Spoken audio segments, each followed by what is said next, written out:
Hi again, everybody. Thanks so much for joining me today. I'm here with Ben Data, CEO of FoodMaven. He's joining me today to kind of talk a little bit about what his company's doing in response to COVID-19 and the new world we're living in, and he's going to offer some of his insights as well as to what he's seeing out in the industry, whether it be on the producer, production, or processing, and then retail food service side, again, with regard to COVID-19. Ben, thanks again for joining me. We'll just jump right into it. We've got a lot of processors out there who are doing a lot of different things to, number one, meet the enormous demand at retail for meat and poultry products, but number two, keep their employees safe and productive, I guess, if you will, keeping them from also being worried about getting sick in the workplace and bringing it home. Talk a little bit about FoodMaven. You guys purchased the meat processing plant almost a year ago, I guess, at this point. Talk a little bit about some of the things you're doing at that plant to ensure the safety of your employees, but also make sure that you still can produce enough products for your customers. Absolutely, Andy, and thanks for having me on. So when we looked at what was happening, obviously the key thing to us is what do we do to make sure that our team members are safe? What do we do to make sure that our customers are safe? But also, what can we do to make sure that our customers continue to have access to the food that they need right now? That's been an area that I think has driven a lot of concern, a lot of uncertainty for folks. And we've just seen a lot of instances where, unfortunately, processors have had to shut down for extended periods of time because of infections. And we can get the facilities clean again and ready to go, but if you have an entire team exposed, that you really have that risk that you might have to shut down for a long period of time. And so to help work around that, we're actually shifting now to what we've been referring to as split shifts. So essentially taking, if we had a team that worked Monday through Friday, of now splitting that where one team is working Monday, Tuesday, Wednesday, another team Thursday and Friday, and alternating that so that those teams don't have any interaction with each other. And doing that across our entire business. So the drivers don't interact with different shifts. Our back office staff don't. Most of them are remote anyways. And that way that if you do have one team exposed, you have redundancy and the ability then that, okay, we still can be up and running. Because I think that that is really the worst case scenario for everyone. Is not only are you then dealing with infection on a team, but now you're just not able to get the food out there. And when that happens, that starts to create a lot of downstream effects that can be really impactful for a lot of people. Now, I know it'll probably be a day or two before I get this published, but has Denver been, is Denver kind of on the upslope or downslope or near the peak of these cases? How's the pandemic going there and making kind of adjust your decisions accordingly? It depends on which model you're looking at. Some have said we're hitting the peak right now. Some have said that we've done a pretty good job in social distancing to flatten that out, which means our peak's a little bit further out.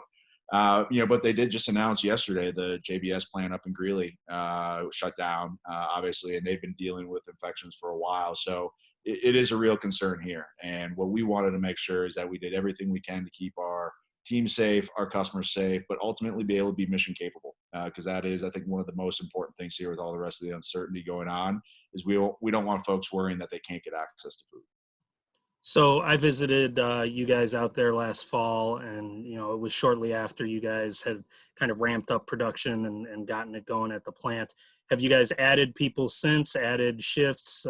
Is this kind of split shift dynamic going to allow you to add people, or will you need to add people? Talk about the workforce growth or leveling or whatever you want to call it to this point. Yeah, well, it's definitely been interesting in the last couple of weeks. Here our Colorado business was a little heavier food service than it was grocery retail, more direct to consumer. So that's been a challenge, obviously, in the last 3 weeks, as that business has really gone away. At the same time, we've seen our retail business go up a lot more direct consumer, butcher shops for us because we do stuff besides just on the protein side, bakeries, food trucks. Those have grown quite a bit. Our business in Dallas, Fort Worth, which we actually just acquired a distributor down there, And that's more heavily on the grocery retail side. So we've been adding folks down there. And because of this, we're going to be adding some as well. We've also been adding a lot on the temporary driver side, because that's really, that constraint is one that's a concern. And so, yeah, this is really just making sure that we've got the resources out there to be able to continue to serve our customers. So, talk a little bit about how these challenges really kind of play into the mission of Food Maven. I think I've seen over the last day or two a story or two, or maybe a Facebook post or a LinkedIn post or two of some farmers who have, dumped milk into the ditches, or dumped onion. I think I saw an onion farmer letting a bunch of onions go to waste in a field because demand had dried up for him. Talk a bit about how, obviously Food Maven's not trying to take advantage of something like this. That's not what I'm saying. But how does this shed a light on kind of the amount of food that we waste when times are normal, and how Food Maven, can really kind of spread its mission through, getting people to understand what goes on when we're not in a pandemic? I think these last couple of weeks have really exposed ultimately the problem that we've been trying to solve, and that is there's a lack of agility in the food system. And so when you have these significant changes in supply and demand, it struggles to be able to meet that. And so on one hand, you have overages and oversupply where people are dumping it or leaving it in the fields, and then another location, grocery store shelves are completely empty. And so that's what we're really trying to do, is to bring that agility to it, that when you see a change in supply and demand, that you can meet that. And so what we've done here locally is we've actually added a direct to consumer capability as well, because we've just seen that there's been a lot of people in our community who don't have access, the access that they want to food. It's either every time they go to the grocery store, it's out. It's a 2-week wait to be able to get on delivery with those. And we had access to a lot of great product, and a lot of it oversupply and out of spec product that we were already working with. So it's been really interesting. In the last 3 weeks, we've had over 700 folks sign up and use our service, and our drivers been able to go out, and our processing plant has been really busy putting together kind of a new 10-pound individually packed option across a lot of our different products that have been a great fit for the folks in our community. So is it just a box of items, or consumers get to pick what they want? So how does it work? Yeah, so we put together an online marketplace, which we already had on the B2B side for our food service, and now we've just got that for customers. Slimmed down offering on it, so only about 12 to 15 SKUs.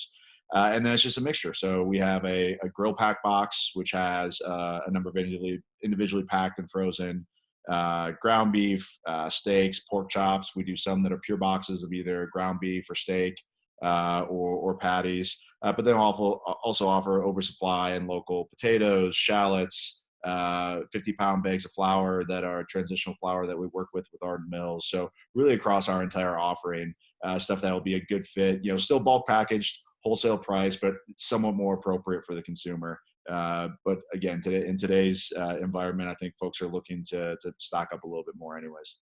And have you been able to get the word out? How are you guys kind of spreading the word to consumers? Because, I did a video a couple weeks ago with a local Chicago processor who works more on the food service side, doesn't really have a retail brand. And they said that, one of the big challenges for them obviously was getting consumers to be aware that they can purchase the meat products directly from them, and not being, Tyson Foods or, somebody with a huge retail brand name. It can be challenging. How have you guys kind of addressed that? Or do you find that you don't have the same kind of problems?